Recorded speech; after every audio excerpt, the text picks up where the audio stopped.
What's going on, guys? Good morning. Welcome back to United View. Hope everyone is doing very well. And we're going to be talking about the preview for Manchester United versus Bournemouth. Yes, Bournemouth. The Cherries are on their way to Old Trafford Monday night. Once again, we round off the Premier League weekend. It's been filled with ups and downs. And now the spotlight, the focus will be on Manchester United Monday night at Old Trafford for an 8 p.m. kickoff. We're making a bit of a habit of this, aren't we, these Monday night kickoffs, and hopefully we can make a bit of a habit of winning on Monday nights as well. We did it last week, technically this week, against Wolves Monday night, 4-1 away at Molineux, the worst team in the league, but now this is a different test. This is a Bournemouth side that, of course, yes, they've dropped off a little bit. They started the season red hot, didn't they? At one point they were second in the league, third in the league. There was talks about, hey, they're going to be competing for Champions League football, and then in recent weeks maybe they've dropped off a little bit. Maybe that's gone to their head, or really maybe the Premier League has started to catch up with them a bit, but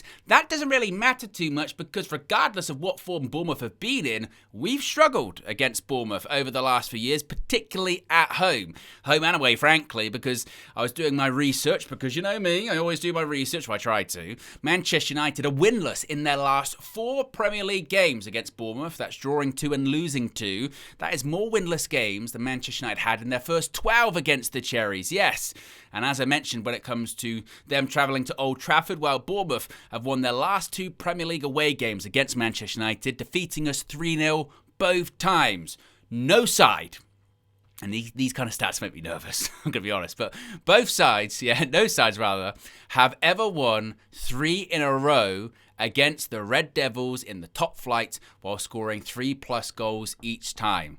So if they would score 3+ goals and win, that would be record-breaking stuff, right? Right? Well, I know the critics will say, oh, and you're reading the negative ones first. Well, no.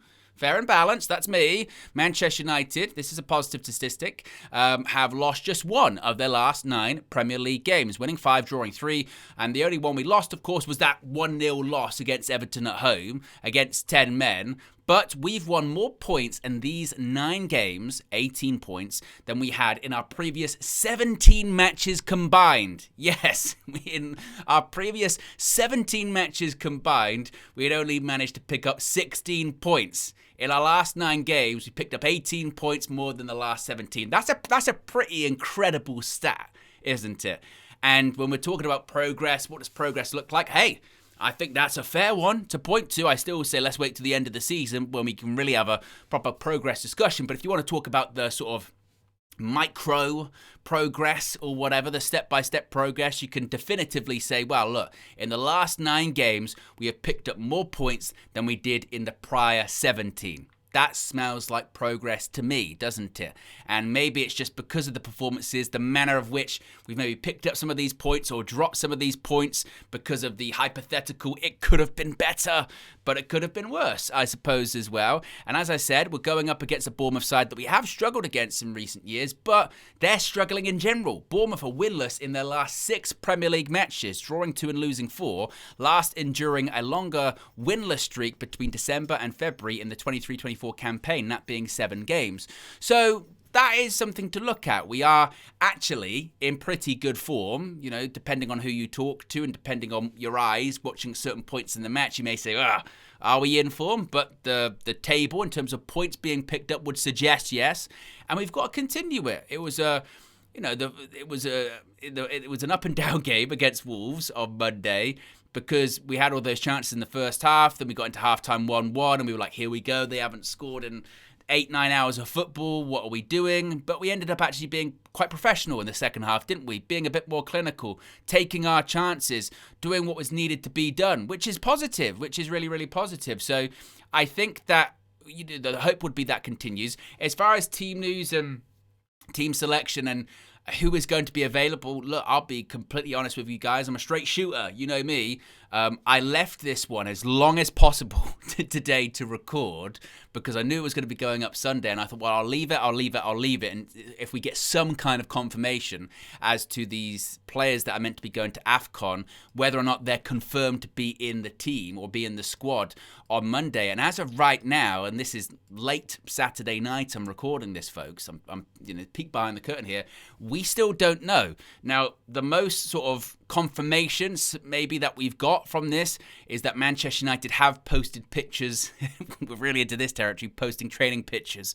Manchester United have posted training pictures of Nusayr Mazraoui, who was the one that was suggested that if anyone's going to go, it would probably be him because Morocco start their AFCON campaign earlier than the rest of the players that are going to AFCON. But Man United also posted pictures of Bryan Mbeumo and Ahmad in training amid this uncertainty about their availability for Monday's clash with Bournemouth. Of course, this falls after FIFA's deadline for AFCON players to be released. That deadline is on Sunday, today, and the speculation has been like, well, if they need to be released today, but we play on Monday, what does that look like? Is that fair that these players, or rather these teams of AFCON players that are scheduled for, Saturday and Sunday, just because we're scheduled on Monday, does that mean we're suddenly put at a disadvantage? Doesn't seem very fair, does it? So you kind of have to have a multitude of different, starting 11s, and maybe this is what Ruben's kind of doing as well. It looks to me, the fact that Man United are kind of hinting that they're in training and this, that, and the other, that says to me that they're going to be available. And I hope so, because you want your best players available. And Bryan Mbeumo, Ahmad, and certainly recently Mazraoui, at right centre-back, because they've been some of our better players, haven't they? Assuming that everyone is available, then you would probably say that the team would be Lomans in goal, probably the same back three as Monday. I mean, as the prior Monday, rather, because, De Ligt's not available. Maguire's not available, so maybe that would be Aiden Heaven continuing in the centre-back position. I know there's been talk about Leacher. He came on and played in that centre-back role. When is Yoro going to come back in? But, you don't really change something that wasn't doing too bad. Yes, we are still leaking goals, but they did all right. Wing-backs. If Ahmad's available, he should be at right wing back, and then Dalot would be on the left. If Ahmad's not available, it would mean Dalot on the right, Dorgu on the left. Midfield will be as is either way, I think, with Bruno and Casemiro. The 10s, if Mbeumo's available, I think you're looking at Mbeumo, Mount, and Cunha once more. Even though I would have preferred it to be Xerxes, I still would have liked it to be Xerxes, Mount, and Mbeumo as that front three, but I think it would probably be Cunha, Mount, and Mbeumo. If Mbeumo's not available, I think then it looks like Mount, Cunha, and Xerxes. For all this chatter about Cobby, is Cobby going to get in? When's Cobby going to get in? As I said, even when I mentioned this on Friday on the Trinity, even when numbers are limited, I still don't think Cobby gets into the starting 11, and I kind of roll my eyes a little bit when they go, well, that's the final nail in the coffin. Final nail's probably been in there for quite some time. The writing's been on the wall certainly for quite some time, but that's a separate matter, a separate conversation for a separate time.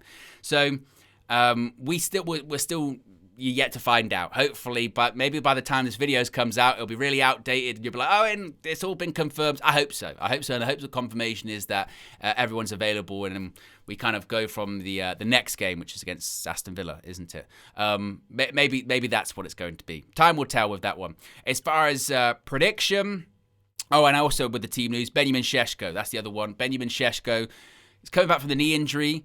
Was a doubt for this weekend, not because of the knee injury, but because he had food poisoning. And as James mentioned on the Trinity on Friday, maybe he actually had hospitality food at Old Trafford. The star rating in terms of hygiene isn't that high, or it hasn't been in the past anyway. So maybe it was that. But we did see reports on Saturday that he was training on the grass today, I think in addition to those players that could be on their way to AFCON, or will be on their way to AFCON soon. So maybe he could still make the squad. Be shocked if he starts anyway, because he's coming back from a lengthy knee injury that he could have played on with, obviously.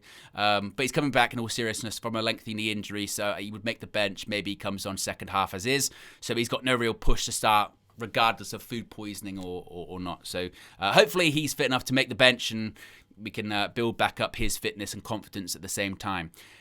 In terms of a prediction, look, as is always the case with Manchester United, that's why I pushed back the other day on the morning show when one of the guys in the chat was saying that the only hard game was Aston Villa.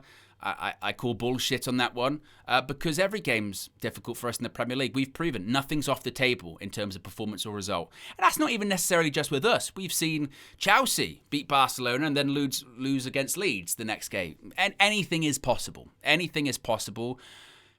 I think we're playing Bournemouth at a good... These are famous last words, I know. I think we're playing Bournemouth at a good time because they are really out of form, and despite maybe some of our performances being a bit lackluster at points, like I said, if you actually do look at it, you go, well, we one loss in 9. It's not the worst. Maybe it's Step forward, step back, step forward, step back, step sideways, couple of steps forward, one step back. I suppose the net movement is forward. Maybe not as forward as people would like, but it is forward. So I'm going to go over win. Unfortunately, I think we still concede because that's kind of just what we do.